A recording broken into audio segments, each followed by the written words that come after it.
बिस्मिल्लाहिर्रहमानिर्रहीम। मैं भी आज एक नुस्खा लैके आया इंशाअल्लाह ताला, बड़ा मुफीद है। काम तो छोटा जिहा लेकिन फायदे ਉਹਦੇ बड़े बड़े फायदे ने। ਜਿਹੜੇ ਬੰਦੇ ਕਹਿੰਦੇ ਆ ਕਮਜ਼ੋਰੀ ਕਮਜ਼ੋਰੀ ਕਮਜ਼ੋਰੀ, ਉਹਨਾਂ ਬੰਦਿਆਂ ਵਾਸਤੇ ਥਰੀ ਨਟ ਦੀ ਗੋਲੀ। ਕਹਿੰਦੇ ਨੇ ਵੀ ਉੱਠਿਆ ਨਹੀਂ ਜਾਂਦਾ, ਗੋਡੇ ਜਵਾਬ ਦੇ ਗਏ, ਪੱਠੇ ਕੰਮ ਨਹੀਂ ਕਰਦੇ, ਇੰਜ ਨਹੀਂ ਹੋਇਆ ਜਾਂਦਾ, ਐ ਨਹੀਂ ਕਰਦੀ, ਫਲਾਣਾ ਨਹੀਂ, ਸਾਰੀਆਂ ਚੀਜ਼ਾਂ ਦਾ ਇਹ ਹੱਲ ਆ। ਨੁਸਖੇ ਤੋਂ ਪਹਿਲਾਂ ਇੱਕ ਗੁਜ਼ਾਰਿਸ਼ ਆ, ਚਲੋ ਸਾਡਾ ਵੀ ਦਿਲ ਰੱਖ ਲਿਆ ਕਰੋ। ਚੈਨਲ ਹਿਕਮਤ ਬਸੀਰਤ, ਇਹਨੂੰ ਟੱਲੀ ਮਾਰ ਦਿਆ ਕਰੋ YouTube 'ਤੇ, ਨਾਲੇ ਤਫਸੀਲ ਨਾਲ ਫਿਰ ਬੰਦਾ ਵੇਖ ਲੈਂਦਾ ਏ ਵੀ ਕਿਵੇਂ ਬਣਾਉਣਾ ਅਤੇ ਕੀ ਕਰਨਾ। ਤਫਸੀਲੀ ਉਹ ਵੀ ਉਹਦੇ 'ਚ ਆ ਸਾਰਾ ਪੜ੍ਹ ਲਓ ਅਤੇ ਨਾਲੇ ਉਸ ਨੂੰ ਸਬਸਕ੍ਰਾਈਬ ਵੀ ਕਰ ਦਿਓ।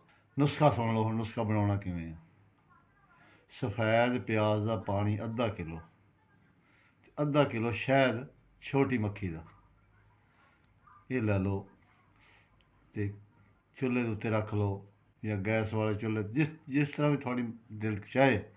ਇਹ ਰੱਖ ਕੇ ਅਤੇ ਇਹਦੇ ਵਿੱਚ ਨਾ ਪਾਣੀ ਪਿਆਜ਼ ਦਾ ਪਾ ਦਿਓ ਅਤੇ ਇਸ ਨੂੰ ਕੋਈ ਸ਼ੈ ਲੈ ਕੇ ਹਿਲਾਉਂਦੇ ਰਹੋ। ਜਿੰਨੀ ਦੇਰ ਤੱਕ ਝੱਗ ਆਉਂਦੀ ਰਹੇ ਉੱਤੇ, ਉਨੀ ਦੇਰ ਤੱਕ ਇਹਨੂੰ ਲਾਉਣਾ ਨਹੀਂ, ਇਹਨੂੰ ਹੱਲ ਕਰੀ ਜਾਣਾ। ਮਤਲਬ ਵਿੱਚ ਇਹਦੇ ਕੋਈ ਸ਼ੈ ਫੇਰੀ ਜਾਣੀ ਫੇਰੀ ਜਾਣੀ ਫੇਰੀ ਜਾਣੀ। ਜਦੋਂ ਉਹਦੀ ਝੱਗ ਆਉਣੀ ਖਤਮ ਹੋ ਜਾਏ ਨਾ, ਉਦੋਂ ਸਮਝ ਲਓ ਸਾਡਾ ਨੁਸਖਾ ਤਿਆਰ ਹੋ ਗਿਆ।